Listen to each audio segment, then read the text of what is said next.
ਸਤਿ ਸ੍ਰੀ ਅਕਾਲ ਜੀ। Enjoy stories channel ਵਿੱਚ ਤੁਹਾਡਾ ਸਵਾਗਤ ਹੈ।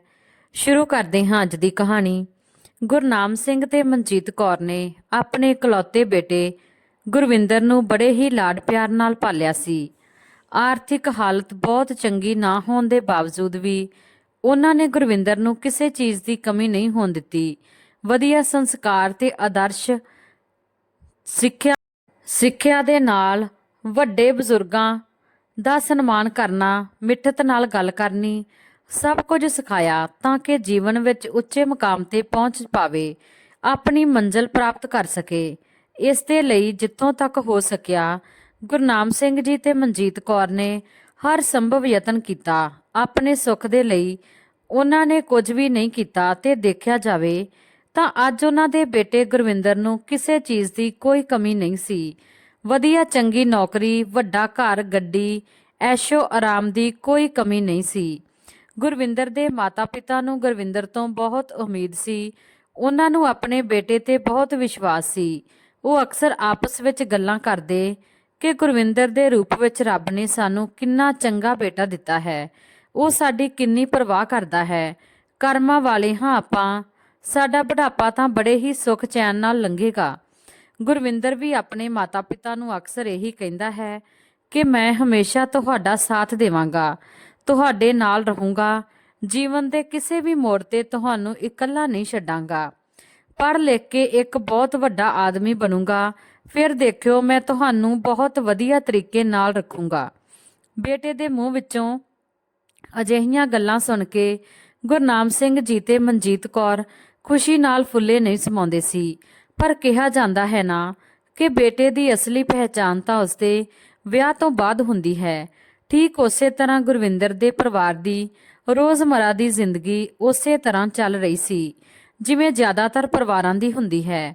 ਉਸ ਦੀ ਪਤਨੀ ਗੁਰਜੋਤ ਨੂੰ ਆਪਣੀ ਪ੍ਰਾਈਵੇਸੀ ਵਿੱਚ ਕਿਸੇ ਦੀ ਵੀ ਦਖਲਅੰਦਾਜ਼ੀ ਬਰਦਾਸ਼ਤ ਨਹੀਂ ਸੀ। ਪਰ ਇੱਕ ਸੱਚ ਇਹ ਵੀ ਸੀ ਕਿ ਉਹ ਗੁਰਵਿੰਦਰ ਨੂੰ ਬਹੁਤ ਪਿਆਰ ਕਰਦੀ ਸੀ ਤੇ ਗੁਰਵਿੰਦਰ ਵੀ ਉਸ ਨੂੰ ਇੰਨਾ ਪਿਆਰ ਕਰਦਾ ਕਿ ਉਸ ਦੀ ਹਰ ਗੱਲ ਤੇ ਅੱਖਾਂ ਬੰਦ ਕਰਕੇ ਵਿਸ਼ਵਾਸ ਕਰ ਲੈਂਦਾ ਸੀ। ਉਹ ਜਿਵੇਂ ਕਹਿੰਦੀ ਉਸੇ ਤਰ੍ਹਾਂ ਹੀ ਕਰਦਾ, ਉਸ ਦੀ ਹਰ ਗੱਲ ਮੰਨਦਾ ਤੇ ਗੁਰਜੋਤ ਗੁਰਵਿੰਦਰ ਦੇ ਇਸੇ ਵਿਸ਼ਵਾਸ ਦਾ ਗਲਤ ਫਾਇਦਾ ਚੱਕ ਲੈਂਦੀ ਸੀ। ਦੋਨਾਂ ਦਾ ਵਿਆਹ ਇਸੇ ਸ਼ਰਤ ਤੇ ਹੋਇਆ ਸੀ ਕਿ ਵਿਆਹ ਤੋਂ ਬਾਅਦ ਗੁਰਵਿੰਦਰ ਆਪਣੇ ਮਾਤਾ-ਪਿਤਾ ਨੂੰ ਨਾਲ ਨਹੀਂ ਰੱਖੂਗਾ ਤੇ ਗੁਰਵਿੰਦਰ ਨੇ ਬਿਨਾਂ ਕੁਝ ਸੋਚੇ ਸਮਝੇ ਹੀ ਉਸ ਦੀ ਇਹ ਸ਼ਰਤ ਆਸਾਨੀ ਨਾਲ ਮੰਨ ਲਈ। ਉਸ ਨੇ ਸੋਚਿਆ ਇੱਕ ਵਾਰ ਵਿਆਹ ਹੋ ਜਾਵੇ ਤਾਂ ਮਾਤਾ-ਪਿਤਾ ਨੂੰ ਕਿਸੇ ਤਰ੍ਹਾਂ ਸਮਝਾ ਬੁਝਾ ਕੇ ਪਿੰਡ ਵਾਲੇ ਘਰ ਵਿੱਚ ਭੇਜ ਦੇਵਾਂਗਾ। ਇਹ ਸਭ ਸੋਚਦੇ ਹੋਏ ਉਸ ਦੇ ਮਨ ਵਿੱਚ ਇੱਕ ਵਾਰ ਵੀ ਇਹ ਖਿਆਲ ਨਹੀਂ ਆਇਆ ਕਿ ਇਸ ਢਲਦੀ ਉਮਰ ਵਿੱਚ ਉਸ ਦੇ ਮਾਤਾ-ਪਿਤਾ ਕਿਵੇਂ ਇਕੱਲੇ ਰਹਿਣਗੇ। ਪਰ ਉਸ ਸਮੇਂ ਗੁਰਵਿੰਦਰ ਦੇ ਮਾਤਾ-ਪਿਤਾ ਨੂੰ ਨੂੰਹ ਦੀ ਇਸ ਸ਼ਰਤ ਦੇ ਬਾਰੇ ਵਿੱਚ ਕੁਝ ਵੀ ਜਾਣਕਾਰੀ ਨਹੀਂ ਸੀ। ਵਿਆਹ ਦੇ ਕੁਝ ਦਿਨ ਬਾਅਦ ਤੱਕ ਦਾ ਸਭ ਕੁਝ ਠੀਕ ਰਿਹਾ, ਪਰ ਥੋੜੇ ਦਿਨਾਂ ਹੀ ਬਾਅਦ ਗੁਰਜੋਤ ਗੁਰਵਿੰਦਰ ਨੂੰ ਆਪਣੀ ਸ਼ਰਤ ਯਾਦ ਦਿਵਾਉਂਦੇ ਹੋਏ ਉਸ ਦੇ ਉੱਪਰ ਦਬਾਅ ਪਾਉਣ ਲੱਗੀ ਕਿ ਹੁਣੇ ਦੇ ਹੁਣੇ ਜਾ ਕੇ ਆਪਣੇ ਮਾਤਾ-ਪਿਤਾ ਨੂੰ ਕਹਿ ਕੇ ਉਹ ਪਿੰਡ ਚਲੇ ਜਾਣ। ਤਾਂ ਗੁਰਵਿੰਦਰ ਨੇ ਗੁਰਜੋਤ ਨੂੰ ਸਮਝਾਉਂਦੇ ਹੋਏ ਕਿਹਾ ਕਿ ਮੈਂ ਮੰਨਦਾ ਹਾਂ ਕਿ ਮੈਂ ਤੇਰੇ ਨਾਲ ਵਾਅਦਾ ਕੀਤਾ ਸੀ, ਪਰ ਤੂੰ ਇੱਕ ਵਾਰ ਸੋਚ ਕੇ ਦੇਖ ਕਿ ਅਜੇ ਹੁਣੇ-ਹੁਣੇ ਸਾਡਾ ਵਿਆਹ ਹੋਇਆ ਹੈ। ਉਹਨਾਂ ਦੇ ਵੀ ਤਾਂ ਕੁਝ ਅਰਮਾਨ ਨੇ। ਆਪਣੇ ਬੇਟੇ ਨੂੰ ਦੇ ਨਾਲ ਰਹਿਣ ਦੇ। ਕਿਵੇਂ ਕਹਿ ਦੇਵਾਂ ਅਚਾਨਕ ਹੀ ਕਿ ਤੁਸੀਂ ਇੱਥੋਂ ਚਲੇ ਜਾਓ। ਪਰ ਗੁਰਜੋਤ ਆਪਣੀ ਜਿੱਦ ਤੇ ਅੜੀ ਰਹੀ। ਮੈਂ ਕੁਝ ਨਹੀਂ ਜਾਣਦੀ, ਤੂੰ ਹੁਣੇ ਦੇ ਹੁਣੇ ਉਹਨਾਂ ਨਾਲ ਗੱਲ ਕਰ। ਜੇ ਤੇਰੇ ਤੋਂ ਗੱਲ ਨਹੀਂ ਕੀਤੀ ਜਾਂਦੀ ਤਾਂ ਮੈਂ ਜਾ ਕੇ ਕਰ ਲੈਂਦੀ ਹਾਂ। ਤਾਂ ਗੁਰਵਿੰਦਰ ਮਜਬੂਰ ਹੋ ਕੇ ਆਪਣੇ ਮਾਤਾ-ਪਿਤਾ ਦੇ ਸਾਹਮਣੇ ਜਾ ਕੇ ਹਿਚਕਚਾਉਂਦੇ ਹੋਏ ਬੋਲਿਆ, ਮੰਮੀ ਪਾਪਾ, ਮੈਂ ਤੁਹਾਨੂੰ ਕੁਝ ਕਹਿਣਾ ਚਾਹੁੰਦਾ ਹਾਂ, ਤੁਹਾਡੇ ਨਾਲ ਕੋਈ ਗੱਲ ਕਰਨੀ ਹੈ। ਤਾਂ ਗੁਰਨਾਮ ਸਿੰਘ ਜੀ ਬੋਲੇ, ਹਾਂ ਬੇਟਾ ਬੋਲੋ, ਪਰ ਤੁਸੀਂ ਇੰਨਾ ਹਿਚਕਚਾ ਕਿਉਂ ਰਹੇ ਹੋ? ਜੇ ਕੋਈ ਪਰੇਸ਼ਾਨੀ ਹੈ ਤਾਂ ਬੇਝਿਜਕ ਸਾਨੂੰ ਦੱਸ ਸਕਦੇ ਹੋ ਬੇਟਾ। ਇੰਨਾ ਸੁਣਦੇ ਹੀ ਗੁਰਵਿੰਦਰ ਨੇ ਹਿੰਮਤ ਕਰਕੇ ਕਿਹਾ, ਪਾਪਾ ਤੁਸੀਂ ਹੁਣ ਪਿੰਡ ਵਿੱਚ ਹੀ ਜਾ ਕੇ ਰਹੋ ਤਾਂ ਜ਼ਿਆਦਾ ਚੰਗਾ ਹੋਵੇਗਾ। ਮੈਨੂੰ ਤੇ ਗੁਰਜੋਤ ਨੂੰ ਆਫਿਸ ਦੇ ਕੰਮ ਤੋਂ ਅਕਸਰ ਬਾਹਰ ਜਾਣਾ ਪੈਂਦਾ ਹੈ। ਤੁਹਾਡੀ ਇੱਥੇ ਦੇਖਭਾਲ ਕੌਣ ਕਰੇਗਾ? ਤੇ ਸ਼ਹਿਰ ਦੀ ਭੱਜ ਦੌੜ ਵਾਲੀ ਜ਼ਿੰਦਗੀ ਵਿੱਚ ਤੁਹਾਨੂੰ ਇਕੱਲੇ ਰਹਿਣਾ ਬਹੁਤ ਮੁਸ਼ਕਲ ਹੋ ਜਾਵੇਗਾ। ਗੁਰਵਿੰਦਰ ਦੇ ਮਾਤਾ-ਪਿਤਾ ਬਹੁਤ ਹੀ ਭੋਲੇ ਸੀ।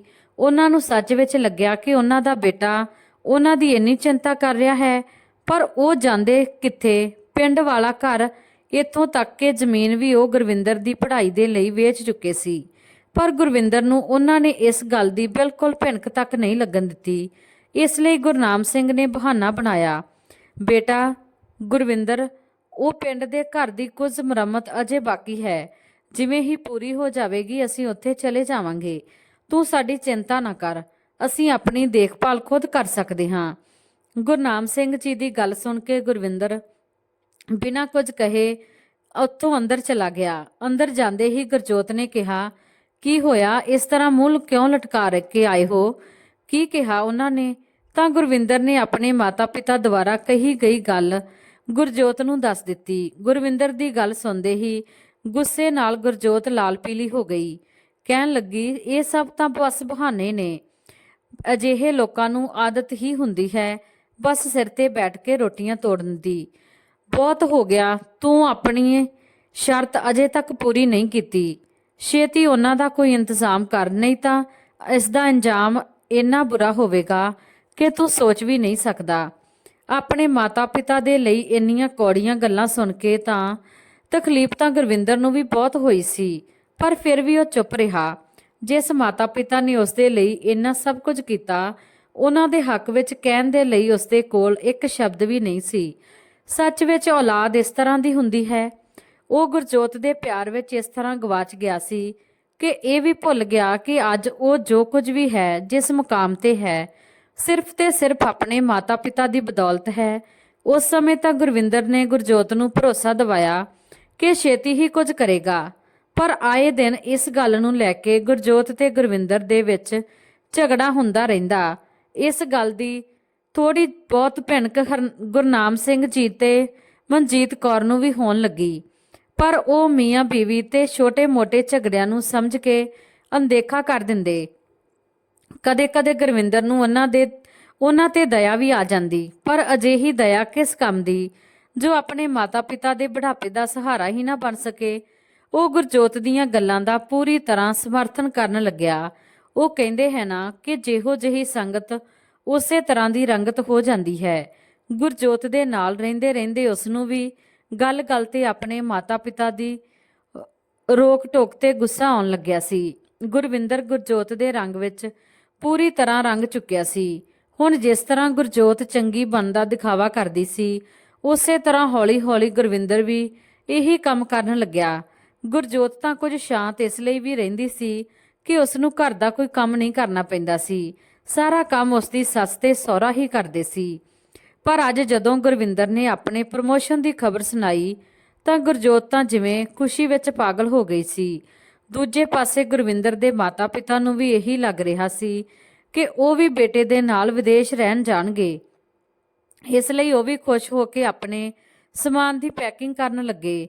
ਪਰ ਇਹ ਕੀ, ਅਗਲੇ ਦਿਨ ਗੁਰਜੋਤ 2 ਹੀ ਟਿਕਟਾਂ ਲੈ ਕੇ ਘਰੇ ਆਇਆ ਤੇ ਬੋਲਿਆ, ਮੰਮੀ ਪਾਪਾ ਤੁਸੀਂ ਮੈਨੂੰ ਮਾਫ ਕਰ ਦਿਓ, ਮੈਂ ਅਜੇ ਤੁਹਾਨੂੰ ਆਪਣੇ ਨਾਲ ਨਹੀਂ ਲਿਜਾ ਸਕਦਾ। ਨਵੀਂ ਜਗ੍ਹਾ, ਨਵਾਂ ਸ਼ਹਿਰ ਹੈ, ਮੈਂ ਇੱਕ ਵਾਰ ਉੱਥੇ ਸੈਟਲ ਹੋ ਜਾਵਾਂ, ਫਿਰ ਤੁਸੀਂ ਮੇਰੇ ਕੋਲ ਆ ਜਾਇਓ, ਮੈਂ ਤੁਹਾਨੂੰ ਆਪਣੇ ਨਾਲ ਲੈ ਜਾਊਂਗਾ। ਬੇਟੇ ਦੀ ਗੱਲ ਸੁਣ ਕੇ ਉਹਨਾਂ ਨੇ ਕਿਹਾ, ਬੇਟਾ ਤੂੰ ਮਾਫੀ ਕਿਉਂ ਮੰਗ ਰਿਹਾ ਹੈ? ਠੀਕ ਹੈ ਨਾ, ਹੁਣ ਤੁਸੀਂ ਚਲੇ ਜਾਓ, ਉਦੋਂ ਤੱਕ ਅਸੀਂ ਇੱਥੇ ਰਹਾਂਗੇ ਤੇ ਜਦੋਂ ਤੁਹਾਨੂੰ ਠੀਕ ਲੱਗੇ ਸਾਨੂੰ ਆ ਕੇ ਲੈ ਜਾਇਓ, ਸਾਡੀ ਟਿਕਟ ਕਰਵਾ ਦਿਓ, ਅਸੀਂ ਖੁਦ ਹੀ ਚਲੇ ਆਵਾਂਗੇ। ਤਾਂ ਗੁਰਵਿੰਦਰ ਥੋੜੀ ਦੱਬੀ ਜਿਹੀ ਆਵਾਜ਼ ਵਿੱਚ ਕਹਿਣ ਲੱਗਿਆ, ਉਹ ਪਾਪਾ ਮੈਂ ਇਹ ਕਹਿਣਾ ਸੀ ਕਿ ਇਹ ਫਲੈਟ ਆਫਿਸ ਦਾ ਹੈ, ਇਸ ਲਈ ਇਸ ਨੂੰ ਖਾਲੀ ਕਰਨਾ ਪਵੇਗਾ, ਇਸ ਲਈ ਤੁਸੀਂ ਪਿੰਡ ਚਲੇ ਜਾਓ। ਗੁਰਵਿੰਦਰ ਦੀ ਗੱਲ ਸੁਣ ਕੇ ਗੁਰਨਾਮ ਸਿੰਘ ਤੇ ਮਨਜੀਤ ਕੌਰ ਥੋੜੇ ਪਰੇਸ਼ਾਨ ਹੋ ਗਏ। ਫਿਰ ਵੀ ਉਹਨਾਂ ਨੇ ਆਪਣੇ ਮਨ ਦੀ ਹਾਲਤ ਛੁਪਾ ਕੇ ਗੁਰਵਿੰਦਰ ਨੂੰ ਕਿਹਾ, ਠੀਕ ਹੈ ਘਰ ਖਾਲੀ ਕਰਨਾ ਹੋਵੇਗਾ, ਪਰ ਕਦੋਂ ਤੱਕ ਬੇਟਾ? ਤਾਂ ਗੁਰਵਿੰਦਰ ਬੋਲਿਆ, ਪਾਪਾ ਅੱਜ ਹੀ ਇਹ ਫਲੈਟ ਖਾਲੀ ਕਰਨਾ ਪਵੇਗਾ, ਮੈਂ ਅੱਜ ਸ਼ਾਮ ਦੀ ਟਿਕਟ ਕਰਵਾ ਦਿੰਦਾ ਹਾਂ, ਤੁਸੀਂ ਅੱਜ ਹੀ ਪਿੰਡ ਦੇ ਲਈ ਨਿਕਲ ਜਾਓ। ਮੇਰੀ ਵੀ ਕੱਲ ਦੀ ਹੀ ਫਲਾਈਟ ਹੈ, ਤਾਂ ਅਸੀਂ ਵੀ ਕੱਲ ਸਵੇਰ ਹੀ ਚਲੇ ਜਾਵਾਂਗੇ। ਇਹ ਲਓ ਕੁਝ ਪੈਸੇ ਨੇ, ਤੁਸੀਂ ਕੋਲ ਰੱਖੋ, ਤੁਹਾਡੇ ਕੰਮ ਆਉਣਗੇ। ਹਾਂ ਇੱਕ ਗੱਲ ਹੋਰ, ਤੁਸੀਂ ਉੱਥੇ ਮੈਨੂੰ ਫੋਨ ਨਾ ਕਰਿਓ, ਜਦੋਂ ਮੈਨੂੰ ਵੇਲ ਮਿਲੇਗੀ ਤਾਂ ਮੈਂ ਖੁਦ ਹੀ ਤੁਹਾਡੇ ਕੋਲ ਫੋਨ ਕਰ ਲਵਾਂਗਾ। ਦਰਅਸਲ ਗੱਲ ਇਹ ਹੈ ਕਿ ਅਜੇ ਸ਼ੁਰੂਆਤੀ ਦੌਰ ਵਿੱਚ ਕੰਮ ਦਾ ਪ੍ਰੈਸ਼ਰ ਕੁਝ ਜ਼ਿਆਦਾ ਹੀ ਹੋਵੇਗਾ, ਪਰ ਤੁਸੀਂ ਚਿੰਤਾ ਨਾ ਕਰੋ, ਮੈਂ ਪੈਸੇ ਭੇਜਦਾ ਰਹੂੰਗਾ। ਬੇਟੇ ਦੀ ਗੱਲ ਸੁਣ ਕੇ ਗੁਰਨਾਮ ਸਿੰਘ ਜੀ ਤੇ ਮਨਜੀਤ ਕੌਰ ਦੇ ਕੋਲ ਕਹਿਣ ਦੇ ਲਈ ਕੁਝ ਵੀ ਨਹੀਂ ਸੀ। ਸੱਚਾਈ ਉਸ ਨੂੰ ਦੱਸ ਨਹੀਂ ਸਕਦੇ ਸੀ ਕਿ ਪਿੰਡ ਦਾ ਕੋਈ ਘਰ ਤਾਂ ਹੈ ਹੀ ਨਹੀਂ, ਤੇ ਸੱਚ ਹੀ ਤਾਂ ਹੈ। ਮਾਤਾ ਪਿਤਾ ਆਪਣੇ ਬਲੀਦਾਨ ਤੇ ਤਿਆਗ ਦਾ ਦਿਖਾਵਾ ਆਪਣੀ ਔਲਾਦ ਦੇ ਸਾਹਮਣੇ ਨਹੀਂ ਕਰਦੇ। ਉਹ ਤਾਂ ਬਿਨਾਂ ਕਿਸੇ ਫਲ ਦੀ ਚਿੰਤਾ ਕੀਤੇ ਆਪਣੇ ਕਰਮ ਕਰਦੇ ਜਾਂਦੇ ਨੇ। ਉਸੇ ਦਿਨ ਸ਼ਾਮ ਦੀ ਟ੍ਰੇਨ ਵਿੱਚ ਬੈਠ ਕੇ ਗੁਰਨਾਮ ਸਿੰਘ ਜੀ ਤੇ ਮਨਜੀਤ ਕੌਰ ਸ਼ਾਮ ਦੀ ਗੱਡੀ ਵਿੱਚ ਬੈਠ ਕੇ ਪਿੰਡ ਵੱਲ ਰਵਾਨਾ ਹੋ ਗਏ। ਗੁਰਵਿੰਦਰ ਕੰਮ ਦਾ ਬਹਾਨਾ ਕਰਕੇ ਉਹਨਾਂ ਨੂੰ ਸਟੇਸ਼ਨ ਤੱਕ ਛੱਡਣ ਵੀ ਨਹੀਂ ਆਇਆ, ਪਰ ਉਸਦੇ ਮਾਤਾ ਪਿਤਾ ਨੇ ਉਸ ਦੀ ਵੀ ਮਜਬੂਰੀ ਸਮਝ ਕੇ ਮੰਨ ਲਿਆ। ਬੇਟੇ ਤੋਂ ਅਲੱਗ ਹੋ ਕੇ ਦੋਨਾਂ ਦਾ ਮਨ ਬਹੁਤ ਉਦਾਸ ਹੋ ਗਿਆ। ਉਦੋਂ ਹੀ ਮਨਜੀਤ ਕੌਰ ਨੇ ਪੁੱਛਿਆ, ਕੀ ਹੋਇਆ ਜੀ, ਇਸ ਤਰ੍ਹਾਂ ਮੂੰਹ ਲਟਕਾ ਕੇ ਕਿਉਂ ਬੈਠੇ ਹੋ? ਤਾਂ ਗੁਰਨਾਮ ਸਿੰਘ ਜੀ ਬੋਲੇ, ਅਸੀਂ ਪਿੰਡ ਜਾ ਤਾਂ ਰਹੇ ਹਾਂ ਭਾਗਵਾਨੇ, ਪਰ ਕੁਝ ਸੋਚਿਆ ਹੈ ਕਿ ਕਰਾਂਗੇ ਕੀ, ਕਿੱਥੇ ਸਾਡਾ ਤਾਂ ਰਹਾਂਗੇ ਕਿੱਥੇ, ਸਾਡਾ ਤਾਂ ਉੱਥੇ ਕੁਝ ਵੀ ਨਹੀਂ ਹੈ। ਤਾਂ ਮਨਜੀਤ ਕੌਰ ਬੋਲੀ, ਤੁਸੀਂ ਇੰਨੀ ਚਿੰਤਾ ਕਿਉਂ ਕਰਦੇ ਹੋ? ਥੋੜੇ ਬਹੁਤ ਪੈਸੇ ਤਾਂ ਹੈ ਸਾਡੇ ਕੋਲ, ਤੇ ਗੁਰਵਿੰਦਰ ਨੇ ਵੀ ਤਾਂ ਦਿੱਤੇ ਨੇ। ਤਾਂ ਆਪਣਾ ਹੀ ਤਾਂ ਪਿੰਡ ਹੈ, ਕੁਝ ਨਾ ਕੁਝ ਇੰਤਜ਼ਾਮ ਕਰ ਹੀ ਲਵਾਂਗੇ। ਤੇ ਫਿਰ ਕੁਝ ਹੀ ਦਿਨਾਂ ਦੀ ਤਾਂ ਗੱਲ ਹੈ, ਫਿਰ ਤਾਂ ਗੁਰਵਿੰਦਰ ਆ ਕੇ ਸਾਨੂੰ ਲੈ ਹੀ ਜਾਵੇਗਾ। ਵੈਸੇ ਵੀ ਗੁਰਵਿੰਦਰ ਨੂੰ ਇੰਨੀ ਵੱਡੀ ਕਾਮਯਾਬੀ ਮਿਲੀ ਹੈ, ਜੇ ਉਸ ਸਮੇਂ ਆਪਾਂ ਉਸ ਨੂੰ ਘਰ ਤੇ ਜ਼ਮੀਨ ਵਿਕਣ ਦੀ ਗੱਲ ਦੱਸ ਦਿੰਦੇ ਤਾਂ ਇਹ ਉਸਦੇ ਲਈ ਚੰਗਾ ਨਹੀਂ ਹੁੰਦਾ, ਬੇਕਾਰ ਵਿੱਚ ਹੀ ਸਾਡੇ ਲਈ ਪਰੇਸ਼ਾਨ ਹੋ ਜਾਂਦਾ। ਆਖਰ ਹੈ ਤਾਂ ਸਾਡਾ ਇਕਲੌਤਾ ਬੇਟਾ, ਉਸ ਨੂੰ ਆਪਾਂ ਕਿਵੇਂ ਪਰੇਸ਼ਾਨ ਕਰ ਸਕਦੇ ਹਾਂ?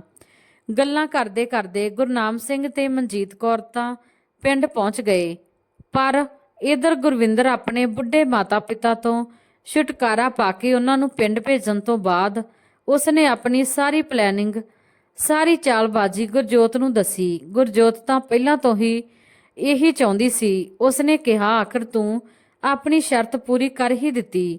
ਤਾਂ ਗੁਰਵਿੰਦਰ ਬੋਲਿਆ, ਯਾਰ ਕਿਵੇਂ ਨਹੀਂ ਕਰਦਾ, ਤੇਰੇ ਲਈ ਤਾਂ ਜਾਨ ਵੀ ਹਾਜ਼ਰ ਹੈ। ਇਹ ਤਾਂ ਬਸ ਇੱਕ ਛੋਟੀ ਜਿਹੀ ਸ਼ਰਤ ਸੀ, ਤੇ ਹੋਰ ਵੀ ਕੁਝ ਕਰਵਾਉਣਾ ਹੈ ਤਾਂ ਬੋਲ। ਗੁਰਜੋਤ ਹੱਸ ਕੇ ਬੋਲੀ, ਹੋਰ ਕੁਝ ਸੋਚਣ ਦੀ ਜ਼ਰੂਰਤ ਨਹੀਂ ਹੈ, ਬਸ ਇੰਨਾ ਕਰਨਾ ਹੈ ਕਿ ਹੁਣ ਉਹਨਾਂ ਨੂੰ ਦੁਬਾਰਾ ਵਾਪਸ ਇੱਥੇ ਨਾ ਲੈ ਕੇ ਆਈ। ਹਾਂ ਠੀਕ ਹੈ ਡਾਰਲਿੰਗ, ਤੂੰ ਇਸ ਗੱਲ ਦੀ ਚਿੰਤਾ ਨਾ ਕਰ। ਉਧਰ ਗੁਰਨਾਮ ਸਿੰਘ ਜੀ ਤੇ ਮਨਜੀਤ ਕੌਰ ਜਦੋਂ ਪਿੰਡ ਪਹੁੰਚੇ ਤਾਂ ਇੰਨੇ ਦਿਨਾਂ ਬਾਅਦ ਆਪਣੀ ਧਰਤੀ ਤੇ ਪੈਰ ਪੈਂਦੇ ਹੀ ਉਹ ਇਸ ਕਦਰ ਖੁਸ਼ ਹੋ ਗਏ ਕਿ ਕਿੱਥੇ ਰਹਿਣਾ ਹੈ, ਇਸ ਦੀ ਚਿੰਤਾ ਤਾਂ ਦਿਲੋਂ ਦਿਮਾਗ ਤੋਂ ਹੀ ਨਿਕਲ ਗਈ। ਉਦੋਂ ਹੀ ਉਹਨਾਂ ਦੇ ਪਿੰਡ ਦੇ ਕੁਝ ਜਾਣ ਪਹਿਚਾਣ ਵਾਲੇ ਉਹਨਾਂ ਨੂੰ ਵਾਪਸ ਪਿੰਡ ਵਿੱਚ ਦੇਖ ਕੇ ਦਿਲ ਤੋਂ ਉਹਨਾਂ ਦਾ ਸਵਾਗਤ ਕੀਤਾ। ਉਦੋਂ ਹੀ ਇੱਕ ਪਿੰਡ ਵਾਸੀ ਪੁੱਛ ਬੈਠਾ, ਚਾਚਾ ਚਾਚੀ ਤੁਸੀਂ ਇੱਥੇ? ਤੁਹਾਡੇ ਬੇਟੇ ਗੁਰਵਿੰਦਰ ਦੀ ਤਾਂ ਸ਼ਹਿਰ ਵਿੱਚ ਚੰਗੀ ਨੌਕਰੀ ਤੇ ਵੱਡਾ ਘਰ ਹੈ, ਤੁਸੀਂ ਤਾਂ ਉੱਥੇ ਵਸ ਗਏ ਸੀ, ਤਾਂ ਫਿਰ ਵਾਪਸ ਇਸ ਪਿੰਡ ਵਿੱਚ ਕਿਵੇਂ ਆ ਗਏ? ਤੇ ਜਿੱਥੋਂ ਤੱਕ ਮੇਰੀ ਜਾਣਕਾਰੀ ਹੈ ਤੁਸੀਂ ਤਾਂ ਇਸ ਪਿੰਡ ਵਿੱਚ ਆਪਣੀ ਜ਼ਮੀਨ ਤੇ ਘਰ ਸਭ ਕੁਝ ਵੇਚ ਦਿੱਤਾ ਸੀ, ਹੁਣ ਤਾਂ ਇੱਥੇ ਤੁਹਾਡਾ ਕੁਝ ਨਹੀਂ ਹੈ। ਤਾਂ ਦੂਜਾ ਪਿੰਡ ਵਾਸੀ ਬੋਲਿਆ, ਕਿਹੋ ਜਿਹੀਆਂ ਗੱਲਾਂ ਕਰਦਾ ਹੈ ਵੀਰੇ, ਆਪਣਾ ਪਿੰਡ ਹੈ, ਘਰ ਤੇ ਜ਼ਮੀਨ ਨਹੀਂ ਹੈ ਤਾਂ ਕੀ ਹੋਇਆ, ਆਪਾਂ ਨੂੰ ਮਿਲਣ ਤਾਂ ਆ ਹੀ ਸਕਦੇ ਨੇ, ਆਪਾਂ ਇਹਨਾਂ ਦੇ ਆਪਣੇ ਹਾਂ, ਕਿਉਂ ਚਾਚਾ ਜੀ, ਮੈਂ ਸੱਚ ਕਹਿ ਰਿਹਾ ਹਾਂ ਨਾ? ਗੁਰਨਾਮ ਸਿੰਘ ਜੀ ਮੁਸਕਰਾਉਣ ਲੱਗੇ ਤੇ ਫਿਰ ਉਸ ਪਿੰਡ ਵਾਸੀ ਨੂੰ ਸਾਰੀ ਗੱਲ ਦੱਸ ਦਿੱਤੀ। ਕੁਝ ਲੋਕਾਂ ਨੇ ਤਾਂ ਵਿਸ਼ਵਾਸ ਕਰ ਲਿਆ, ਪਰ ਕੁਝ ਲੋਕਾਂ ਨੂੰ ਇਹ ਗੱਲ ਕੁਝ ਹਜਮ ਨਹੀਂ ਹੋਈ। ਉਹ ਆਪਸ ਵਿੱਚ ਕੁਸਰ ਮੁਸਰ ਕਰਨ ਲੱਗੇ। ਇੱਕ ਪਿੰਡ ਵਾਸੀ ਦੂਜੇ ਨੂੰ ਕਹਿਣ ਲੱਗਾ, ਮੈਨੂੰ ਤਾਂ ਵਿਸ਼ਵਾਸ ਨਹੀਂ ਹੋ ਰਿਹਾ, ਇਸ ਤਰ੍ਹਾਂ ਕੋਈ ਆਪਣੇ ਮਾਪਿਆਂ ਨੂੰ ਇਕੱਲੇ ਥੋੜੀ ਭੇਜਦਾ ਹੈ।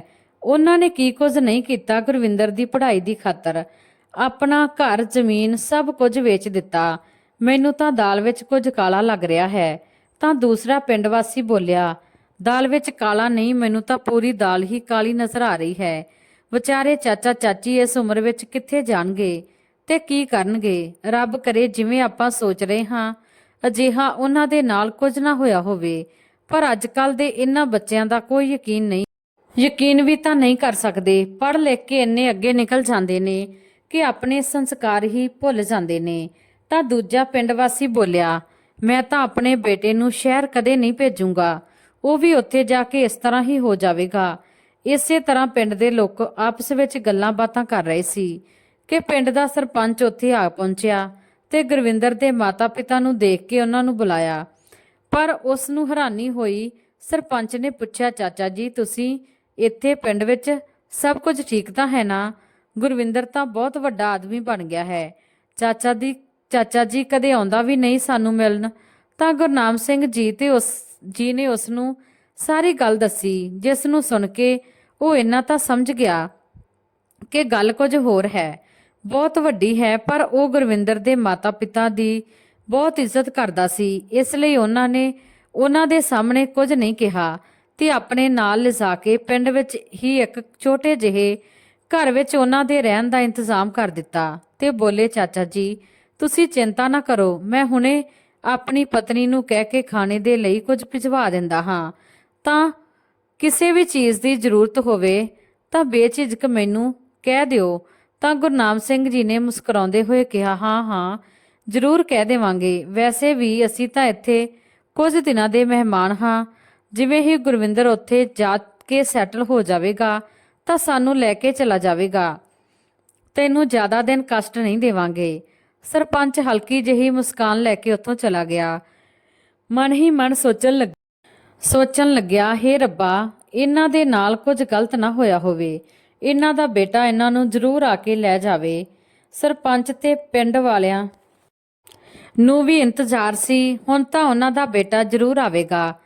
ਪਰ ਦਿਨ, ਹਫ਼ਤੇ ਤੇ ਮਹੀਨੇ ਗੁਜ਼ਰ ਗਏ, ਪਰ ਨਾ ਤਾਂ ਉਹਨਾਂ ਨੂੰ ਲੈਣ ਗੁਰਵਿੰਦਰ ਆਇਆ ਤੇ ਨਾ ਹੀ ਉਹਨਾਂ ਨੂੰ ਪੈਸੇ ਭੇਜੇ ਤੇ ਨਾ ਹੀ ਉਸ ਦਾ ਕੋਈ ਫੋਨ ਆਇਆ। ਗੁਰਨਾਮ ਸਿੰਘ ਜੀ ਥੋੜਾ ਘਬਰਾ ਹੀ ਰਹੇ ਸੀ ਕਿ ਕਿਤੇ ਕੁਝ ਹੋਰ ਗੱਲ ਤਾਂ ਨਹੀਂ। ਇਸ ਲਈ ਉਹਨਾਂ ਨੇ ਗੁਰਵਿੰਦਰ ਨੂੰ ਫੋਨ ਕਰਨ ਦੀ ਸੋਚੀ, ਪਰ ਨਾ ਤਾਂ ਗੁਰਵਿੰਦਰ ਨੇ ਫੋਨ ਚੱਕਿਆ ਤੇ ਨਾ ਹੀ ਗੁਰਜੋਤ ਨੇ। ਹੁਣ ਪਿੰਡ ਵਾਲਿਆਂ ਦਾ ਸ਼ੱਕ ਹੌਲੀ-ਹੌਲੀ ਯਕੀਨ ਵਿੱਚ ਬਦਲਦਾ ਜਾ ਰਿਹਾ ਸੀ।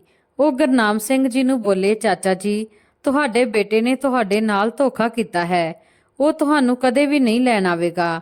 ਪਰ ਗੁਰਨਾਮ ਸਿੰਘ ਤੇ ਮਨਜੀਤ ਕੌਰ ਨੂੰ ਚਿੰਤਾ ਹੋ ਰਹੀ ਸੀ ਕਿ ਕਿਤੇ ਉਹ ਕਿਸੇ ਮੁਸੀਬਤ ਵਿੱਚ ਤਾਂ ਨਹੀਂ, ਕਿਉਂਕਿ ਉਹਨਾਂ ਨੂੰ ਆਪਣੇ ਬੇਟੇ ਤੇ ਪੂਰਾ ਵਿਸ਼ਵਾਸ ਸੀ ਕਿ ਉਹ ਬਿਨਾਂ ਕਿਸੇ ਕਾਰਨ ਦੇ ਅਜਿਹਾ ਤਾਂ ਕੁਝ ਨਹੀਂ ਕਰੇਗਾ। ਇਸੇ ਤਰ੍ਹਾਂ 1 ਸਾਲ ਲੰਘ ਗਿਆ। ਉੱਥੇ ਗੁਰਵਿੰਦਰ ਆਪਣੀ ਪਤਨੀ ਦੇ ਨਾਲ ਐਸ਼ ਆਰਾਮ ਦੀ ਜ਼ਿੰਦਗੀ ਜੀ ਰਿਹਾ ਸੀ। ਇੱਥੇ ਉਸਦੇ ਮਾਤਾ-ਪਿਤਾ ਗਰੀਬੀ ਵਿੱਚ ਆਪਣਾ ਜੀਵਨ ਬਤੀਤ ਕਰ ਰਹੇ ਸੀ। ਸਰਪੰਚ ਥੋੜੀ ਬਹੁਤੀ ਜੋ ਮਦਦ ਕਰ ਸਕਦਾ ਸੀ ਕਰਦਾ ਸੀ। ਖੁਦ ਦਾ ਬੇਟਾ ਹੁੰਦੇ ਹੋਏ ਵੀ ਕਿਸੇ ਹੋਰ ਦੀ ਦਇਆ ਤੇ ਉਹਨਾਂ ਦਾ ਜੀਵਨ ਚੱਲ ਰਿਹਾ ਸੀ। ਪਰ ਸਿਰਫ ਖਾਣਾ ਤੇ ਪਹਿਨਣਾ ਤਾਂ ਬਸ ਉਹਨਾਂ ਦੀ ਜ਼ਰੂਰਤ ਨਹੀਂ ਸੀ। ਉਹਨਾਂ ਦਾ ਹਾਲ ਚਾਲ ਪੁੱਛਣ ਵਾਲਾ, ਉਹਨਾਂ ਨੂੰ ਆਪਣਾ ਕਹਿਣ ਵਾਲਾ ਕੋਈ ਨਹੀਂ ਸੀ। ਮਨਜੀਤ ਕੌਰ ਤਾਂ ਆਪਣੇ ਬੇਟੇ ਦੇ ਮੂੰਹ ਵਿੱਚੋਂ ਮਾਂ ਸ਼ਬਦ ਸੁਣਨ ਨੂੰ ਤਰਸੀ ਗਈ ਸੀ। ਇੰਨੇ ਦਿਨਾਂ ਵਿੱਚ ਗੁਰਵਿੰਦਰ ਨੇ ਕਦੇ ਉਹਨਾਂ ਦਾ ਹਾਲ ਚਾਲ ਵੀ ਨਹੀਂ ਪੁੱਛਿਆ, ਕਦੇ ਆ ਕੇ ਇਹ ਨਹੀਂ ਦੇਖਿਆ ਕਿ ਉਹ ਜਿਉਂਦੇ ਵੀ ਨੇ ਜਾਂ ਨਹੀਂ। ਕਿੰਨੇ ਸਾਲ ਗੁਜ਼ਰ ਗਏ ਬੇਟੇ ਨੂੰ ਤੇ ਪੋਤੀ ਦਾ ਚਿਹਰਾ ਦੇਖੇ ਹੋਏ। ਪੋਤੀ ਨੂੰ ਦੇਖਣ ਦੀ ਇੱਛਾ, ਬੇਟੇ ਬਹੂ ਤੋਂ ਮਿਲਣ ਦੀ ਲਾਲਸਾ, ਇੰਤਜ਼ਾਰ, ਮਜਬੂਰੀ, ਬੇਵਸੀ, ਸਭ ਕੁਝ ਉਹਨਾਂ ਦੀਆਂ ਅੱਖਾਂ ਵਿੱਚ ਸਾਫ਼-ਸਾਫ਼ ਝਲਕ ਰਿਹਾ ਸੀ। ਪਰ ਫਿਰ ਵੀ ਉਹ ਕਿਸੇ ਨੂੰ ਆਪਣੇ ਬੇਟੇ ਨੂੰ ਸ਼ਿਕਾਇਤ ਨਹੀਂ ਕਰਦੇ ਸੀ। 4 ਦੀਵਾਰੀ ਵਿੱਚ ਕੈਦ ਦੋਨੇ ਬੁੱਢੇ ਮਾਪਿਓ ਹੰਝੂ ਵਹਾ ਕੇ ਆਪਣਾ ਦੁੱਖ ਦਰਦ ਇੱਕ ਦੂਜੇ ਨਾਲ ਵੰਡ ਲੈਂਦੇ, ਪਰ ਪਿੰਡ ਵਾਲਿਆਂ ਨੂੰ ਕਦੇ ਨਹੀਂ ਜਤਾਉਂਦੇ ਸੀ। ਆਖਿਰ ਮਾਪਿਓ ਤਾਂ ਮਾਪਿਓ ਹੀ ਹੁੰਦੇ ਨੇ। ਬੱਚੇ ਕਿੰਨੇ ਵੀ ਕੁਝ ਗਲਤ ਕਰਨ, ਕਦੇ ਦਿਲ ਤੋਂ ਉਹਨਾਂ ਨੂੰ ਬਦਦੁਆ ਨਹੀਂ ਦੇ ਸਕਦੇ, ਉਹਨਾਂ ਦੇ ਬਾਰੇ ਵਿੱਚ ਕੁਝ ਗਲਤ ਨਹੀਂ ਕਹਿ ਸਕਦੇ। ਹਮੇਸ਼ਾ ਰੱਬ ਨੂੰ ਇਹੀ ਪ੍ਰਾਰਥਨਾ ਕਰਦੇ ਨੇ ਕਿ ਉਹਨਾਂ ਦਾ ਬੇਟਾ ਤੇ ਨੂੰਹ ਤੇ ਪੋਤੀ ਜਿੱਥੇ ਰਹਿਣ ਬਸ ਖੁਸ਼ੀ-ਖੁਸ਼ੀ ਰਹਿਣ। ਇਸੇ ਤਰ੍ਹਾਂ ਹੀ ਇੰਤਜ਼ਾਰ ਵਿੱਚ ਕਿਸੇ ਤਰ੍ਹਾਂ ਦੋਨਾਂ ਦੇ ਦਿਨ ਕੱਟ ਰਹੇ ਸੀ ਕਿ ਉਦੋਂ ਹੀ ਇੱਕ ਦਿਨ ਅਚਾਨਕ ਗੁਰਵਿੰਦਰ ਦਾ ਦੋਸਤ ਰਜਿੰਦਰ ਆਪਣੇ ਕਿਸੇ ਕੰਮ ਦੇ ਸਿਲਸਿਲੇ ਵਿੱਚ ਉਸੇ ਪਿੰਡ ਵਿੱਚ ਆਇਆ ਸੀ। ਪਰ ਜਦੋਂ ਉਸਨੇ ਗੁਰਵਿੰਦਰ ਦੇ ਮਾਤਾ-ਪਿਤਾ ਨੂੰ ਉੱਥੇ ਦੇਖਿਆ ਤਾਂ ਉਸਦੇ ਪੈਰਾਂ ਹੇਠੋਂ ਜ਼ਮੀਨ ਨਿਕਲ ਗਈ। ਉਸ ਨੂੰ ਕੁਝ ਸਮਝ ਨਹੀਂ ਆ ਰਿਹਾ ਸੀ ਕਿ ਅਜੇ ਕੁਝ ਦਿਨ ਪਹਿਲਾਂ ਹੀ ਤਾਂ ਉਸਦੀ ਗੁਰਵਿੰਦਰ ਨਾਲ ਗੱਲ ਹੋਈ ਸੀ, ਜਿਸ ਵਿੱਚ ਉਸਨੇ ਦੱਸਿਆ ਸੀ ਕਿ ਉਸਦੇ ਮਾਤਾ-ਪਿਤਾ ਉਸਦੇ ਨਾਲ ਹੀ ਰਹਿੰਦੇ ਨੇ, ਸਿਹਤਮੰਦ ਨੇ ਤੇ ਖੁਸ਼ ਨੇ। ਰਜਿੰਦਰ ਦਾ ਦਿਮਾਗ ਕੰਮ ਨਹੀਂ ਕਰ ਰਿਹਾ ਸੀ। ਉਹ ਗੁਰਵਿੰਦਰ ਦੇ ਮਾਤਾ-ਪਿਤਾ ਨੂੰ ਅਜਿਹੀ ਹਾਲਤ ਵਿੱਚ ਦੇਖ ਕੇ ਪੁੱਛੇ ਬਿਨਾਂ ਨਹੀਂ ਰਹਿ ਸਕਿਆ। ਉਸਨੇ ਕਿਹਾ, ਚਾਚਾ ਜੀ ਤੁਸੀਂ ਇੱਥੇ ਕਿਵੇਂ? ਤੁਸੀਂ ਤਾਂ ਗੁਰਵਿੰਦਰ ਦੇ ਨਾਲ ਰਹਿੰਦੇ ਸੀ ਨਾ? ਤਾਂ ਗੁਰਨਾਮ ਸਿੰਘ ਚਿੰਤਾ ਵਿੱਚ ਬੋਲੇ, ਬੇਟਾ ਪਤਾ ਨਹੀਂ, ਮੇਰਾ ਬੇਟਾ ਵਿਦੇਸ਼ ਗਿਆ ਹੈ ਤੇ ਉਹ ਉੱਥੇ ਕਿਵੇਂ ਹੋਵੇਗਾ। ਉਸਨੇ ਸਾਨੂੰ ਕਿਹਾ ਸੀ ਕਿ ਮੈਂ ਕੁਝ ਦਿਨਾਂ ਵਿੱਚ ਤੁਹਾਨੂੰ ਲੈਣ ਆ ਜਾਊਂਗਾ, ਪਰ ਅਜੇ ਤੱਕ ਉਸਦਾ ਨਾ ਤਾਂ ਕੋਈ ਫੋਨ ਆਇਆ ਹੈ, ਨਾ ਹੀ ਉਹ ਸਾਨੂੰ ਲੈਣ ਆਇਆ। ਸਾਨੂੰ ਤਾਂ ਉਸਦੀ ਚਿੰਤਾ ਹੋ ਰਹੀ ਹੈ। ਪਤਾ ਨਹੀਂ ਸਾਡੇ ਬੇਟੇ ਨੂੰ ਤੇ ਪੋਤੀ ਉੱਥੇ ਕਿਵੇਂ ਹੋਣਗੇ। ਗੁਰਨਾਮ ਸਿੰਘ ਜੀ ਦੀ ਗੱਲ ਸੁਣੀ ਤੇ ਰਜਿੰਦਰ ਨੇ ਸੋਚਿਆ ਕਿ ਗੁਰਵਿੰਦਰ ਤਾਂ ਅਜੇ ਵੀ ਮੁੰਬਈ ਵਿੱਚ ਹੈ। ਉਹ ਤਾਂ ਕਦੇ ਵਿਦੇਸ਼ ਗਿਆ ਹੀ ਨਹੀਂ ਸੀ। ਉਸ ਦੀ ਅਜੇ ਕੁਝ ਦਿਨ ਪਹਿਲਾਂ ਹੀ ਤਾਂ ਗੱਲ ਹੋਈ ਸੀ ਉਸ ਨਾਲ। ਅੱਛਾ, ਹੁਣ ਸਮਝ ਵਿੱਚ ਆਇਆ। ਜਦੋਂ ਮੈਂ ਕਿਹਾ ਸੀ ਕਿ ਚਾਚਾ ਚਾਚੀ ਨਾਲ ਗੱਲ ਕਰਵਾ ਦੇ ਤਾਂ ਉਸਨੇ ਗੱਲ ਨੂੰ ਟਾਲ ਕਿਉਂ ਦਿੱਤਾ ਸੀ। ਉਦੋਂ ਹੀ ਗੁਰਨਾਮ ਸਿੰਘ ਜੀ ਨੇ ਪੁੱਛਿਆ, ਬੇਟਾ ਕੀ ਹੋਇਆ? ਬੇਟਾ ਕੀ ਸੋਚ ਰਿਹਾ ਹੈ? ਕੋਈ ਗੱਲ ਹੈ? ਤਾਂ ਉਦੋਂ ਹੀ ਰਜਿੰਦਰ ਨੇ ਉਹਨਾਂ ਨੂੰ ਕਿਹਾ, ਨਹੀਂ ਨਹੀਂ ਚਾਚਾ ਜੀ, ਗੁਰਵਿੰਦਰ ਵਿਦੇਸ਼ ਨਹੀਂ ਗਿਆ। ਤਾਂ ਗੁਰਨਾਮ ਸਿੰਘ ਜੀ ਹੈਰਾਨ ਹੋ ਕੇ ਬੋਲੇ, ਇਸ ਤਰ੍ਹਾਂ ਕਿਵੇਂ ਹੋ ਸਕਦਾ ਹੈ ਬੇਟਾ? ਉਸਦਾ ਤਾਂ ਪ੍ਰਮੋਸ਼ਨ ਹੋਇਆ ਹੈ। ਉਹ ਤਾਂ ਸਾਡੇ ਜਾਣ ਤੋਂ ਅਗਲੇ ਦਿਨ ਤੋਂ ਹੀ ਵਿਦੇਸ਼ ਦੇ ਲਈ ਚਲਾ ਗਿਆ ਸੀ। ਨਹੀਂ ਚਾਚਾ ਜੀ, ਗੁਰਵਿੰਦਰ ਨੇ ਤੁਹਾਨੂੰ ਧੋਖਾ ਦਿੱਤਾ ਹੈ। ਉਹ ਉੱਥੇ ਮੁੰਬਈ ਵਿੱਚ ਹੀ ਹੈ। ਮੈਂ ਕੱਲਾ ਵਾਪਸ ਆ ਜਾ ਰਿਹਾ ਹਾਂ। ਤੁਸੀਂ ਚੱਲੋ ਮੇਰੇ ਨਾਲ। ਸਾਰੀ ਸੱਚਾਈ ਤੁਹਾਡੀਆਂ ਅੱਖਾਂ ਦੇ ਸਾਹਮਣੇ ਆ ਜਾਵੇਗੀ। ਮਨ ਤਾਂ ਨਹੀਂ ਮੰਨ ਰਿਹਾ, ਪਰ ਬੇਟੇ ਨੂੰ ਤੇ ਪੋਤੀ ਨੂੰ ਦੇਖਣ ਦੇ ਲਈ ਇੱਛਾ ਵੀ ਹੋ ਰਹੀ ਸੀ। ਇਸ ਲਈ ਗੁਰਨਾਮ ਸਿੰਘ ਤੇ ਮਨਜੀਤ ਕੌਰ ਉਹਨਾਂ ਨੂੰ ਗੁਰਵਿੰਦਰ ਦੇ ਘਰ ਦੇ ਬਾਹਰ ਆਪਣੀ ਗੱਡੀ ਤੋਂ ਉਤਾਰ ਕੇ ਵਾਪਸ ਚਲਾ ਗਿਆ। ਪਰ ਜਿਵੇਂ ਹੀ ਗੁਰਨਾਮ ਸਿੰਘ ਤੇ ਮਨਜੀਤ ਕੌਰ ਉਹਨਾਂ ਦੇ ਘਰ ਦੇ ਦਰਵਾਜ਼ੇ ਦੇ ਕੋਲ ਪਹੁੰਚੇ ਤਾਂ ਅੰਦਰੋਂ ਆਉਂਦੀਆਂ ਕੁਝ ਆਵਾਜ਼ਾਂ ਸੁਣਦੇ ਹੀ ਉਹਨਾਂ ਦੇ ਪੈਰ ਉੱਥੇ ਹੀ ਰੁਕ ਗਏ। ਉਹਨਾਂ ਦੀ ਨੂੰਹ ਗੁਰਜੋਤ ਆਪਣੇ ਪਤੀ ਗੁਰਵਿੰਦਰ ਨੂੰ ਕਹਿ ਰਹੀ ਸੀ ਕਿ ਕਿੰਨਾ ਚੰਗਾ ਹੋਇਆ ਤੇਰੇ ਬੁੱਢੇ ਮਾਪਿਓ ਪਿੰਡ ਚਲੇ ਗਏ। ਸਾਡੀ ਜ਼ਿੰਦਗੀ ਕਿੰਨੀ ਸਕੂਨ ਨਾਲ ਗੁਜ਼ਰ ਰਹੀ ਹੈ। ਨਾ ਤੂੰ ਵੀ ਨਾ ਯਾਰ ਕੀ ਤਰਕੀਬ ਕੱਢੀ ਸੀ ਉਹਨਾਂ ਨੂੰ ਇੱਥੋਂ ਭਜਾਉਣ ਦੀ। ਮੰਨਣਾ ਪਵੇਗਾ, ਦਿਮਾਗ ਬਹੁਤ ਹੈ ਤੇਰਾ। ਤਾਂ ਗੁਰਵਿੰਦਰ ਨੇ ਹੱਸਦੇ ਹੋਏ ਨੇ ਕਿਹਾ, ਯਾਰ ਸਭ ਤੇਰੇ ਤੋਂ ਹੀ ਸਿੱਖਿਆ ਹੈ। ਮੈਨੂੰ ਤਾਂ ਪਹਿਲਾਂ ਤੋਂ ਹੀ ਪਤਾ ਸੀ ਕਿ ਉਹ ਸਰਪੰਚ ਚਾਚੇ ਦੇ ਘਰੇ ਜਾ ਕੇ ਮੈਨੂੰ ਫੋਨ ਕਰਨ ਦੀ ਜ਼ਰੂਰ ਕੋਸ਼ਿਸ਼ ਕਰਨਗੇ। ਇਸ ਲਈ ਮੈਂ ਉਹਨਾਂ ਦਾ ਨੰਬਰ ਪਹਿਲਾਂ ਹੀ ਬਲੌਕ ਕਰ ਦਿੱਤਾ ਸੀ। ਤਾਂ ਗੁਰਜੋਤ ਉੱਚੀ ਉੱਚੀ ਹੱਸਣ ਲੱਗੀ, ਤੂੰ ਤਾਂ ਬਹੁਤ ਸਹੀ ਕੰਮ ਕੀਤਾ, ਨਹੀਂ ਤਾਂ ਕਿਸੇ ਨਾ ਕਿਸੇ ਤਰ੍ਹਾਂ ਉਹ ਇੱਥੋਂ ਤੱਕ ਪਹੁੰਚ ਜਾਂਦੇ। ਡਾਰਲਿੰਗ, ਕਿਉਂ ਬੇਕਾਰ ਦੀਆਂ ਗੱਲਾਂ ਕਰ ਰਹੀ ਹੈ? ਹੁਣ ਭੁੱਲ ਜਾ ਸਭ ਕੁਝ। ਮੈਂ ਅਜਿਹਾ ਭਟਕਾਇਆ ਹੈ ਉਹਨਾਂ ਨੂੰ ਕਿ ਕਿੰਨੀ ਵੀ ਕੋਸ਼ਿਸ਼ ਕਰ ਲੈਣ ਉਹ ਦੁਬਾਰਾ ਸਾਡੀ ਜ਼ਿੰਦਗੀ ਵਿੱਚ ਨਹੀਂ ਆ ਸਕਦੇ। ਇਹ ਸਭ ਕਹਿੰਦੇ ਹੋਏ ਗੁਰਵਿੰਦਰ ਨੂੰ ਬਿਲਕੁਲ ਵੀ ਸ਼ਰਮ ਨਹੀਂ ਆਈ ਕਿ ਜਿਨ੍ਹਾਂ ਦੇ ਲਈ ਉਹ ਇਹ ਸਭ ਕਰ ਰਿਹਾ ਹੈ ਉਹ ਉਸਦੇ ਜਨਮਦਾਤਾ ਨੇ। ਉਹਨਾਂ ਦੀ ਬਦੌਲਤ ਉਹ ਇਸ ਸੰਸਾਰ ਵਿੱਚ ਆਇਆ ਹੈ। ਉਹਨਾਂ ਦੀ ਉਂਗਲ ਫੜ ਕੇ ਚੱਲਣਾ ਸਿੱਖਿਆ ਹੈ। ਜ਼ਿੰਦਗੀ ਵਿੱਚ ਆਪਣੀ ਮੰਜ਼ਿਲ ਪਾ ਕੇ ਔਰ ਜੇ ਔਲਾਦ ਆਪਣੇ ਸੰਸਕਾਰ ਹੀ ਭੁੱਲ ਜਾਵੇ ਉਸ ਦੇ ਬਾਰੇ ਵਿੱਚ ਹੋਰ ਕਿਹਾ ਹੀ ਕੀ ਜਾ ਸਕਦਾ ਹੈ। ਗੁਰਨਾਮ ਸਿੰਘ ਨੇ ਜਦੋਂ ਇਹ ਗੱਲਾਂ ਸੁਣੀਆਂ ਤਾਂ ਸਹਿਣ ਨਹੀਂ ਕਰ ਸਕੇ ਤੇ ਉੱਥੇ ਹੀ ਬੇਹੋਸ਼ ਹੋ ਕੇ ਡਿੱਗ ਗਏ। ਉਹਨਾਂ ਦੀਆਂ ਅੱਖਾਂ ਦੇ ਸਾਹਮਣੇ ਹਨੇਰਾ ਛਾ ਗਿਆ। ਇਸ ਤਰ੍ਹਾਂ ਲੱਗ ਰਿਹਾ ਸੀ ਮੰਨੋ ਪਲ ਭਰ ਵਿੱਚ ਹੀ ਉਹਨਾਂ ਦਾ ਸੰਸਾਰ ਖੋਹ ਲਿਆ ਗਿਆ ਹੋਵੇ। ਜਿਉਣ ਦੀ ਕੋਈ ਖਵਾਇਸ਼ ਹੀ ਨਹੀਂ ਬਚੀ ਸੀ। ਮਨਜੀਤ ਕੌਰ ਕਦੇ ਉਹਨਾਂ ਦੇ ਸਿਰ ਤੇ ਹੱਥ ਰੱਖਦੀ ਤੇ ਕਦੇ ਉਹਨਾਂ ਦੇ ਹੱਥਾਂ ਨੂੰ ਮਾਲਿਸ਼ ਕਰ ਰਹੀ ਸੀ। ਚਲੋ ਆਪਾਂ ਵਾਪਸ ਪਿੰਡ ਚੱਲਦੇ ਹਾਂ, ਉੱਥੇ ਆਪਣੀ ਬਾਕੀ ਦੀ ਬਚੀ ਹੋਈ ਜ਼ਿੰਦਗੀ ਇੱਕ ਦੂਜੇ ਦੇ ਨਾਲ ਗੁਜ਼ਾਰ ਲਵਾਂਗੇ। ਮਨਜੀਤ ਕੌਰ ਜ਼ੋਰ-ਜ਼ੋਰ ਨਾਲ ਕਹਿਣ ਲੱਗੀ ਕਿ ਬੇਕਾਰ ਹੀ ਆਪਾਂ ਉਸ ਰਜਿੰਦਰ ਦੇ ਕਹਿਣ ਤੇ ਇੱਥੇ ਚਲੇ ਆਏ।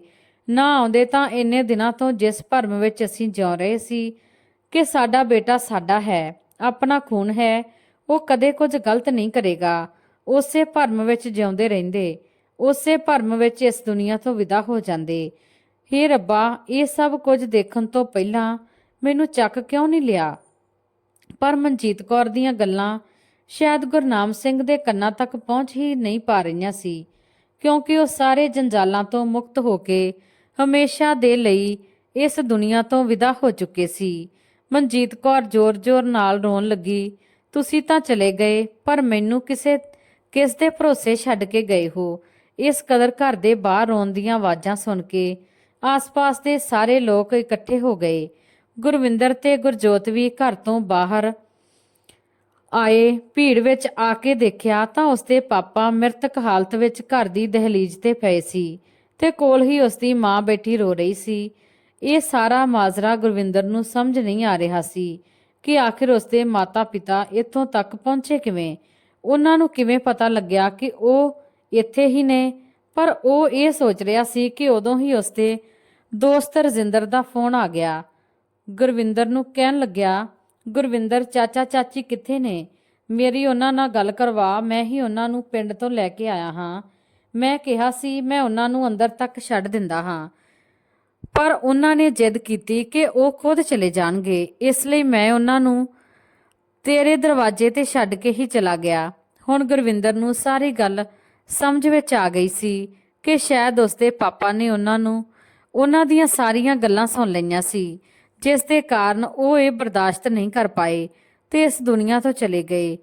ਆਪਣੀਆਂ ਗਲਤੀਆਂ ਦੇ ਕਾਰਨ ਪਿਤਾ ਨੂੰ ਤਾਂ ਖੋ ਹੀ ਚੁੱਕਿਆ ਸੀ, ਕਮ ਸੇ ਕਮ ਮਾਂ ਦਾ ਜੀਵਨ ਸਵਾਰ ਕੇ ਆਪਣੇ ਪਾਪਾਂ ਤੋਂ ਮੁਕਤੀ ਪਾ ਲੈਂਦਾ। ਪਰ ਗੁਰਵਿੰਦਰ ਦੀ ਤਾਂ ਬੁੱਧੀ ਹੀ ਭ੍ਰਿਸ਼ਟ ਹੋ ਚੁੱਕੀ ਸੀ। ਉਸ ਨੂੰ ਗੁਰਜੋਤ ਦੀ ਜਿੱਦ ਦੇ ਅੱਗੇ ਹੋਰ ਕੁਝ ਦਿਖਾਈ ਨਹੀਂ ਦੇ ਰਿਹਾ ਸੀ। ਸਮਾਜ ਦੇ ਸਾਹਮਣੇ ਤਾਂ ਦਿਖਾਵਾ ਕਰਨ ਦੇ ਲਈ ਉਸਨੇ ਆਪਣੇ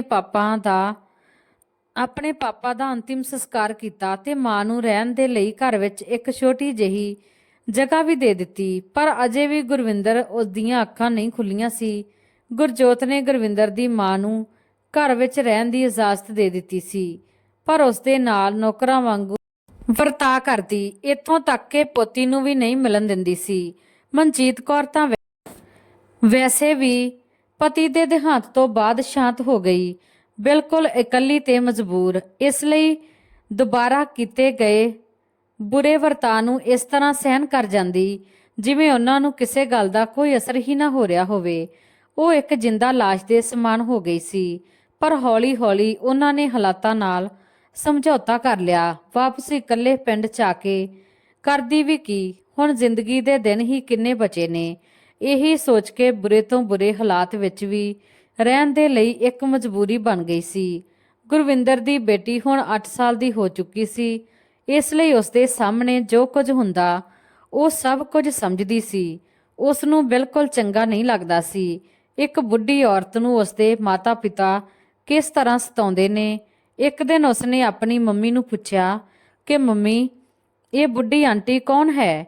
ਤਾਂ ਉਹ ਗੁਰਜੋਤ ਬੋਲੀ, ਕੋਈ ਨਹੀਂ ਬੇਟਾ, ਇਸ ਤਰ੍ਹਾਂ ਹੀ ਪਿੰਡ ਦੀ ਕੋਈ ਗਰੀਬ ਔਰਤ ਹੈ। ਇਸ ਦਾ ਇਸ ਸ਼ਹਿਰ ਵਿੱਚ ਕੋਈ ਨਹੀਂ ਹੈ, ਇਸ ਲਈ ਕੁਝ ਦਿਨ ਇੱਥੇ ਰਹੇਗੀ, ਫਿਰ ਚਲੀ ਜਾਵੇਗੀ। ਪਰ ਕਹਿੰਦੇ ਹੈ ਨਾ ਕਿ ਖੂਨ ਨੂੰ ਖੂਨ ਤਾਂ ਪਹਿਚਾਨ ਹੀ ਲੈਂਦਾ ਹੈ। ਗੁਰਵਿੰਦਰ ਦੀ ਬੇਟੀ ਨੂੰ ਆਪਣੀ ਦਾਦੀ ਦੇ ਵੱਲ ਖਿਚਾਅ ਮਹਿਸੂਸ ਹੁੰਦਾ ਸੀ।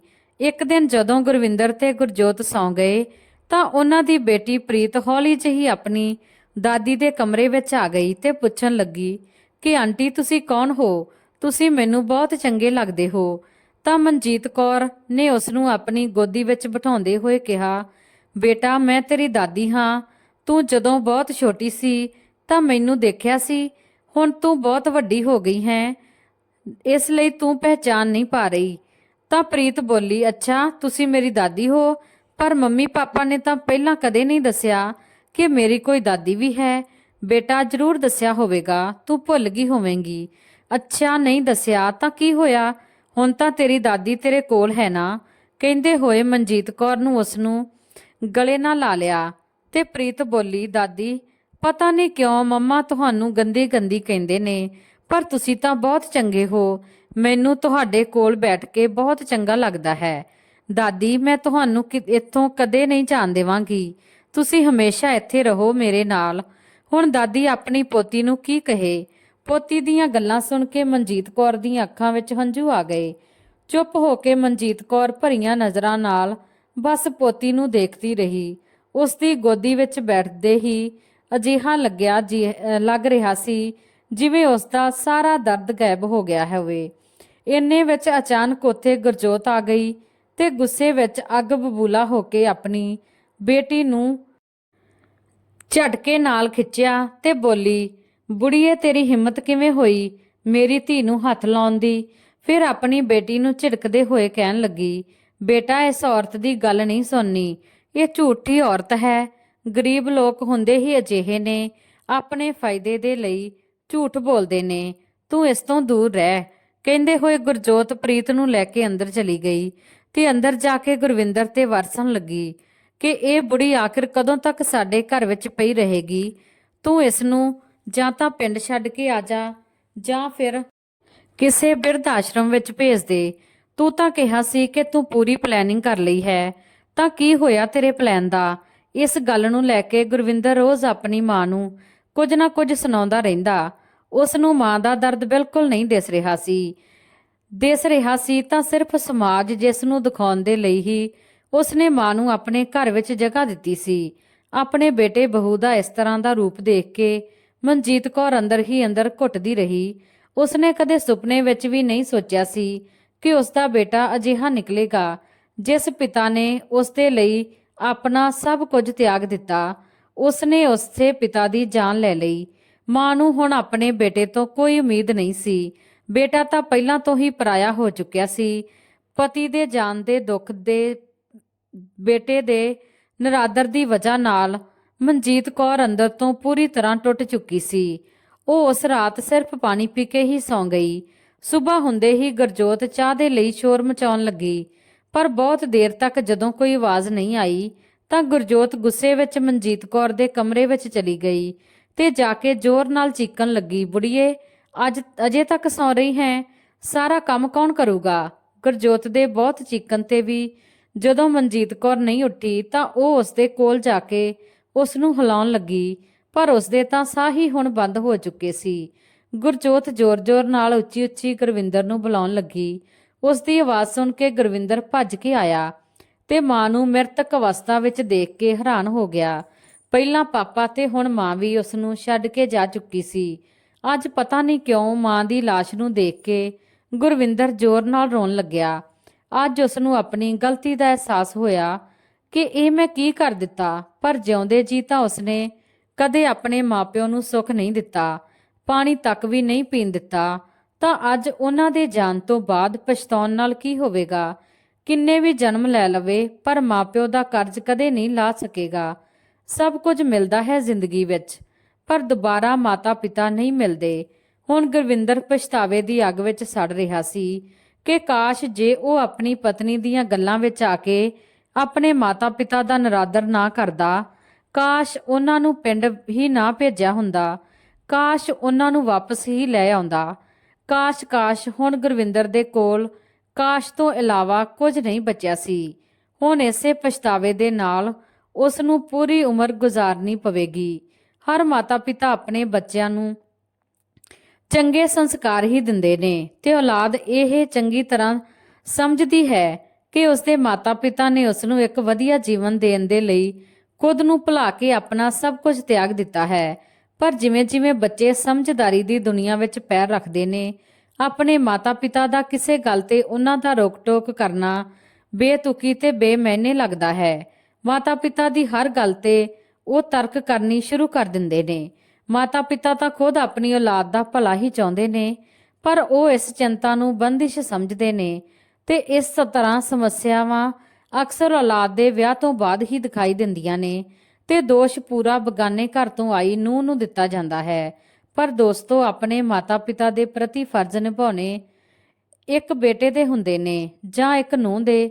ਸਮਾਜ ਦੇ ਹਿਸਾਬ ਨਾਲ ਦੇਖਿਆ ਜਾਵੇ ਤਾਂ ਵਿਆਹ ਤੋਂ ਬਾਅਦ ਇਹ ਸਾਰੀਆਂ ਜ਼ਿੰਮੇਵਾਰੀਆਂ ਇੱਕ ਨੂੰਹ ਦੀਆਂ ਹੋ ਜਾਂਦੀਆਂ ਨੇ, ਪਰ ਮੇਰੇ ਵਿਚਾਰ ਨਾਲ ਇੱਕ ਬੇਟਾ ਹੈ ਜੇ ਆਪਣੇ ਮਾਪਿਓ ਦੇ ਦਿੱਤੇ ਹੋਏ ਸੰਸਕਾਰ ਤੇ ਉਹਨਾਂ ਦੇ ਪ੍ਰਤੀ ਆਪਣਾ ਫਰਜ਼ ਜ਼ਿੰਦਗੀ ਭਰ ਯਾਦ ਰੱਖੇ ਤਾਂ ਕਿਸੇ ਵੀ ਕਾਰਨ ਉਹ ਆਪਣੇ ਮਾਤਾ ਪਿਤਾ ਨੂੰ ਬੇਘਰ ਨਹੀਂ ਕਰ ਸਕਦਾ, ਕਿਉਂਕਿ ਨੂੰਹ ਤਾਂ ਪਰਾਏ ਘਰ ਤੋਂ ਆਈ ਹੈ, ਪਰ ਉਸਦੇ ਤਾਂ ਆਪਣੇ ਮਾਤਾ ਪਿਤਾ ਨੇ ਤਾਂ ਉਸ ਨੂੰ ਜਨਮ ਦਿੱਤਾ ਹੈ, ਉਹ ਉਹਨਾਂ ਦਾ ਅੰਸ਼ ਹੈ, ਤਾਂ ਜ਼ਿੰਮੇਵਾਰੀ ਵੀ ਸਭ ਤੋਂ ਜ਼ਿਆਦਾ ਇੱਕ ਬੇਟੇ ਦੀ ਹੀ ਬਣਦੀ ਹੈ।